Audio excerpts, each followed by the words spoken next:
All right, joining us is Crystal Hardy Allen, the CEO of K Allen Consulting. Crystal, thank you so much for being here with us. Thank you for having me. So, you are speaking at a pretty big convention coming here to the A. Yeah. Can you talk to us a little bit about the convention and your panel? Absolutely. So the organization that is sponsoring the panel is the Southern Black Girls and Women's Consortium.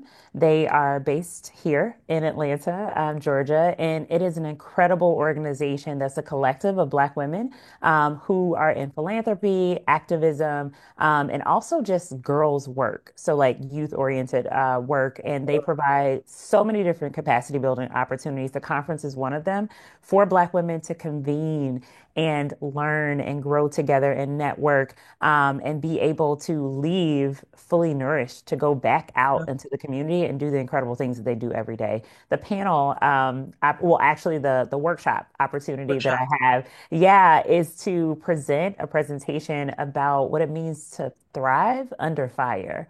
We know that we live Ooh, in very peculiar political, social, and cultural times. And this is going to be an opportunity for me to really, teach and equip the women who are present with practical strategies of how to sustain themselves in the work personally, but how to create really resilient and sustainable organizations, especially when it comes to programming and funding.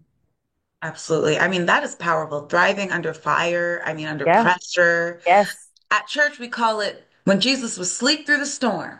Yeah. How do you sleep Yeah. through the storm? Yes. And here's the reality. We can't stop things that are happening external to us, but Yeah. we can exercise agency, right? To create our own narratives and try to control as much as possible how we respond and how we react to everything happening around us.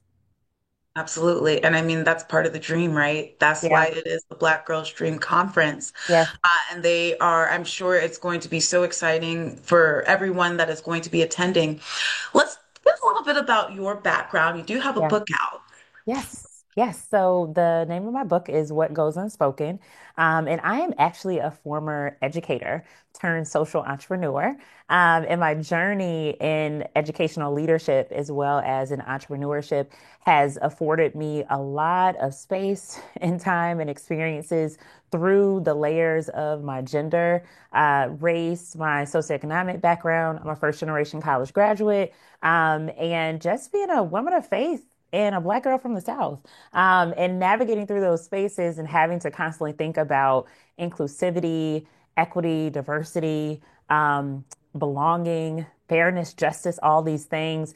It has been really intriguing to watch how organizations, even when they make philosophical commitments, are not really concrete and tangible about what it looks like, have no real plan around execution, and don't follow up and follow through in terms of accountability. And so, Josie Bass, which is a subsidiary of Wiley, offered me an incredible book deal during the pandemic to really author a piece teaching folks what it looks like to make those concepts clear and concrete. Like, what are the principles, the moves, the strategies, the practices? And so the book gets into it in a very easily to digest like way for really anyone who wants to get real about what this looks like beyond just race alone. Even when we talk about gender, I mean a gender, but a generational diversity, that's a whole thing. In one workplace environment or in society, we have baby boomers, Gen Z, millennials, hey, and lots of different folks. And we don't often think about how sometimes we're not always aligned and what it means to create a space where all of these different groups and backgrounds of people feel heard, valued, seen, and appreciated. You answered my next question, which was how you are helping organizations to recognize that. You also, this is something that you built from the ground up. You said that Oh, your yes. background was an educator. For those who might be wanting to do something similar, can you Yeah. just talk about your journey and when did it click where you were like, Yeah. okay, this isn't my calling anymore. We're shifting. Yeah, that's a really great question. So, I actually had no intentions to become an entrepreneur. However, I took a really unfortunate work situation and circumstance and flipped it on its head to really create my own table and pathway to help support and build the capacity of others. So, as a school leader and an award-winning educator, I had been building my career in education all along, thinking, this is my sole purpose. This is what it's going to look like for the rest of my life. And in leading what was considered to be very culturally responsive work, and a lot of other practices that I felt were really important to my identity and the identity of the children that I serve, those things weren't always welcomed. They were not always respected and valued, and that in and of itself led to me being unjustly terminated in that position in an at-will state. So no, due diligence or follow-up in that role. That was a lot for me to work through that in terms of like the emotional trauma that it felt like to be essentially pushed out of a position. And yet I took time to really process, sit with it, listen to my grandmother who said, Crystal, do not go apply for another principal position. I think God has something more and different for you to do. The best thing I could have ever done was take a mini sabbatical, listen to my grandmother, and come to a place of really divine direction that the thing I needed to do was take my gifts and monetize them, right? And that birthed K. Allen Consulting, which is my consulting firm, which fast forward 8 years later, we are global in reach. We are national in terms of our reputation. We worked with brands like the NFL and Apple, and I mean, like really incredible industry leaders. And the very things that I once felt a little crazy about, not well respected for doing, I get paid really well to do that today and quadruple the social impact that I'm able to have in many communities all across the world. I mean, that's so interesting because it really speaks to one portion of your life when Hmm. you were called to do that doesn't Yeah. necessarily line up with where you might be going. Correct? Yes, Would you say that? I would. So here's what I've come to realize. There's a difference between your purpose and your assignment, right? And for me, what I learned and what I've learned over time is that my purpose has literally never changed. I have felt called to be a bridger in communities and moments of divide. I've felt called always to be a teacher, to equip people with knowledge, skills, and tools. And I still do that. I was doing it once with little people and youth, and now I get to do it with a whole bunch of adults, right? In a lot of different industries and contexts. And so, what has changed is the assignment, it's the how, it's what it looked like. So, it went from a teaching position and principalship to being a strategist and a consultant for folks that I had never dreamed that I would even sit and be in the room with, right? And so I do think it's really important to not necessarily stay married to a title or a position, but be married to your purpose. Now, that might be the next title of your next book. I'm just saying, I might Yeah. be a book title strategist. Yes. Yes. It's Um, true. It's true. Can I ask you this? Yeah. You had talked about this at the beginning of our conversation. Clearly, right now, when it comes to politics, when it comes to the economy, when it comes to culture, people are very divided on how they think Yeah. about things right now. There's a Yeah. lot of arguments online. There's a lot of, strong opinions, has even Hmm. broken some families apart. Absolutely. When it comes to companies, as a strategist, what is your advice to them to help them navigate some of this?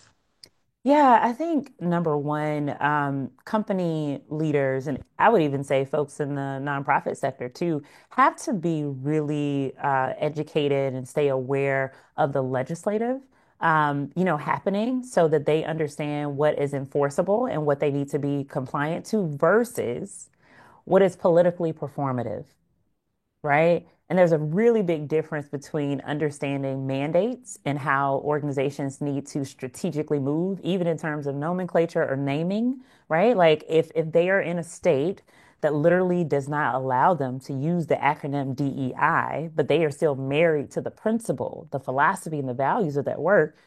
They do that work still, but they do that work without those labels, right? And so you don't have to abandon your principles in changing a name, but still being married to the work, right? Versus understanding things that are not illegal, but they're really just like social public opinion, right? And making sure that they're not making decisions that's based on, like emotions and sensation, and public opinion in that way. I think the second thing that leaders have to do is really consider the bottom lines of their work and how being inclusive and equitable is just doing right by people, right? And there's so much research that speaks to the merit of being inclusive and equitable in workplaces.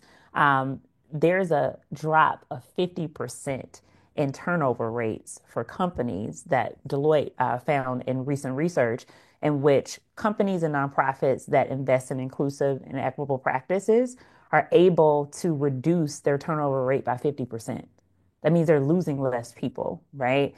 We also know from Price Water Cooper House that 36% of companies that invest in these types of practices have a higher profit margin, right? So they're outperforming their peers. And so there are so many other examples of the business case of why this is just good practice, right?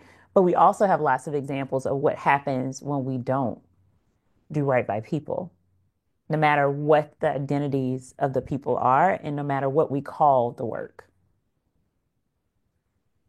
And I mean, that's something that we are seeing happen in real time right now. You have big Yeah. companies like Delta who have been steadfast saying, Yep.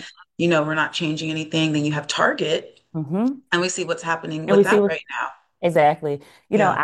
I would be remiss to not speak of the late great John, Lewis, and saying that we have to be willing to get in good trouble, right? Or our, elder and ancestor, Dr. Maya Angelou, who really said that people may forget what you say, people may forget what you do, but people will never forget the way you made them feel. And so at the end of the day, I think there's a really moral question of who do you want to be? Who do you want your brand to be? What do you want to be known for? And what are you willing to do to stay on the right side of history? All right now. Miss Crystal Allen, Thank Crystal you. Hardy Allen, thank Thank you you. so much for Thank taking the you. time to speak with us. One last thing before you Yeah. go, do you have a word of advice to the young women that will be at the convention this weekend? And they don't have to be young, it could be Yeah. young women at heart as well. Such a great question. I would say be open to meet new people, to build new relationships. I think so many folks who will be in this space also happen to be women and young girls also of faith. And the reality is that sometimes what you're praying for or the blessing that you're seeking is in the person next to you, right? And so sometimes your answer is right in front of you. And I think the importance of just social connection is powerful, right? Like good relationships, that's currency. And so I would definitely encourage folks to meet folks from new places, different backgrounds, and stay in touch with them in a very meaningful way. And it's not about the quantity of people, it's about the quality of connections that you make in any space.